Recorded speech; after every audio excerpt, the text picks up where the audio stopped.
ಮರಣಥ praise the lord hallelujah. ಈ ಮುಂಜಾನೆ ವೇಳೆಯಲ್ಲಿ ಪ್ರಿಯರೇ, ತಮ್ಮೆಲ್ಲರನ್ನು ನೋಡೋದಕ್ಕೂ ದೇವರು ಒಳ್ಳೆ ಭಾಗ್ಯವನ್ನು ಕೊಟ್ಟಿದ್ದಾರೆ. ಬನ್ನಿ ಈ ದಿನದ ಧ್ಯಾನಕ್ಕಾಗಿ ಮತ್ತಾಯನ ಬರೆದ ಸುವಾರ್ತೆ ಪುಸ್ತಕ 24ನೇ ಅಧ್ಯಾಯ 35ನೇ ವಚನ. The book of Matthew 24:35. ಭೂಮಿಯು ಅಳದು ಹೋಗುವುದು, ಆದರೆ ನನ್ನ ಮಾತುಗಳು ಅಳದು ಹೋಗುವುದಿಲ್ಲ. Heaven and earth shall pass away, but my words shall not pass away. Amen. ಆಕಾಶವು ಭೂಮಿಯು ಅಳದು ಹೋಗುವುದು, ಆದರೆ ನನ್ನ ಮಾತುಗಳು ಅಳದು ಹೋಗುವುದಿಲ್ಲ. ದೇವರು ಹೇಳುತ್ತಾ ಇದ್ದಾರೆ, ಈ ಭೂಮಿಗೆ ಒಂದು ಸಮಯವಿದೆ, ಆಕಾಶಕ್ಕೂ ಒಂದು ಸಮಯವಿದೆ. ಇವುಗಳೆಲ್ಲ ಅಳದು ಹೋಗುತ್ತದೆ, ಆದರೆ ನನ್ನ ಮಾತುಗಳು ಯಾವತ್ತೂ ಕೂಡ ಅಳದು ಹೋಗೋದಿಲ್ಲ. ಒಂದು ಮಾತು ಸಾಕು ನಮ್ಮ ಜೀವನವನ್ನು ಕಟ್ಟಿಕೊಳ್ಳೋದು. ಅದು ಏನೆಂದರೆ, ಭೂಮಿ ಶಾಶ್ವತವಲ್ಲ, ಆಕಾಶವು ಶಾಶ್ವತ ಅಲ್ಲ, ಬಟ್ ಒಂದೇ ಶಾಶ್ವತ, ಆತನ ಮಾತು. ಏನ ಮಾತು? ಅನುದಿನವೂ ಪ್ರತಿ ಮುಂಜಾನೆ ವೇಳೆಯಲ್ಲಿ ನಾವು ಆಸಕ್ತಿಯಿಂದ ಕಾದುಕೊಂಡು ಕೇಳುತ್ತಾ ಇದ್ದೀವಲ್ವಾ, ಇದು ದೇವರ ಮಾತು.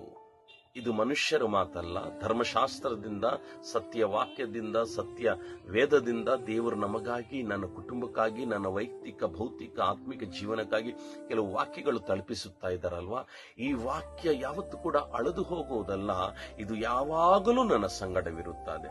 ಪ್ರಿಯ ದೇವರ ಮಕ್ಕಳೇ, ಭೂಮಿ ಅಳದು ಹೋಗಬಹುದು, ಭೂಮಿಯನ್ನು ನಂಬಬೇಡಿ. ಆಕಾಶ ಅದನ್ನು ನಂಬಬಾರದು. ಅಳದು ಹೋಗದೆ ಒಂದು ಜೀವನ, ಅದೇ ದೇವರ ವಾಕ್ಯ.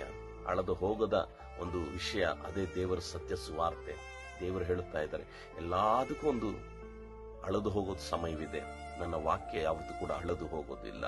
ಸೊ ಯಾಕೆ ನಾವು ಎಳಕ್ಕೂ ಬಲಕ್ಕೂ ಭೂಮಿ ಇಲ್ಲಿ ಅಲ್ಲಿ ನೋಡೋಣ? ನಮ್ಮ ಕನದೃಷ್ಟಿ, ನಮ್ಮ ಗುರಿ, ನಮ್ಮ ಗುರಾನಿ ದೇವರ ವಾಕ್ಯವಾಗಿರಬೇಕು. ಅನುದಿನವೂ ಯಾರು ದೇವರ ವಾಕ್ಯಕ್ಕಾಗಿ ಎದುರು ನೋಡುತ್ತಾರೋ ಅವರು ಯಾವತ್ತೂ ಕೂಡ ನಿರುತ್ಸಾಹವೂ ನಿರಾಶೆ ಹೊಂದೋದಿಲ್ಲ. ಕಾರಣ ಅದು ಯಾವತ್ತೂ ಕೂಡ ಅಳದು ಹೋಗೋದಿಲ್ಲ. ನಾವೆಲ್ಲರೂ ದೇವರ ನಾಮದಲ್ಲಿ ಭಾಗ್ಯವಂತರು. ಶ್ರದ್ಧೆಯಿಂದ ಅನೇಕರು ನಮ್ಮಲ್ಲಿ ಕೇಳುತ್ತಾ ಇದ್ದೀರಾ, ಈ ವಿಡಿಯೋಸ್ನ ಅನುದಿನವೂ ಕೇಳುತ್ತಾ ಇದ್ದೀರಾ. ನಾವು ಭಾಗ್ಯವಂತರು. ಯಾಕಂದ್ರೆ ಅಳದು ಹೋಗಲಾರದಂತ ವಾಕ್ಯ ಪ್ರತಿ ಮುಂಜಾನೆ ನಮ್ಮ ಮನೆ ಬಾಗಿಲು ತಟ್ಟುತ್ತಾ ಇದೆ. ಅದು ಬಂದು ನಮ್ಮನ್ನು ಧೈರ್ಯಪಡಿಸುತ್ತಾ ಇದೆ. ಸೊ ಪ್ರಿಯರೇ, ನಿರುತ್ಸಾಹ ಪಡಬೇಡಿ. ನೀವು ಕೇಳುತ್ತಿರೋ ವಾಕ್ಯ ಯಾವತ್ತೂ ಕೂಡ ನಿಮ್ಮನ್ನು ಆಶಾಭಂಗ ಪಡಿಸೋದಿಲ್ಲ, ನಿಮ್ಮನ್ನು ನಾಚಿಕೆಗೆ ಒಳಗೆ ಮಾಡೋದಿಲ್ಲ.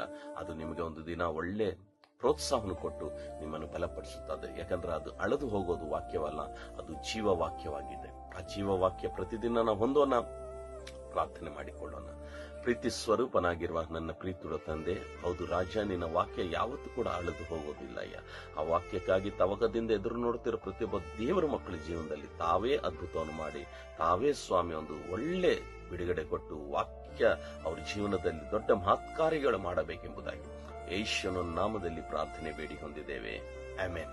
ನಾಳೆ ಮರಳಿ ನಾವೆಲ್ಲರೂ ಒಟ್ಟಾಗಿ ಭೇಟಿಯಾಗುವ ತನಕ ಪರಿಶುದ್ಧಾತ್ಮ ದೇವರು ತಮ್ಮೆಲ್ಲರನ್ನು ಕಾಪಾಡಲಿ. May God bless you.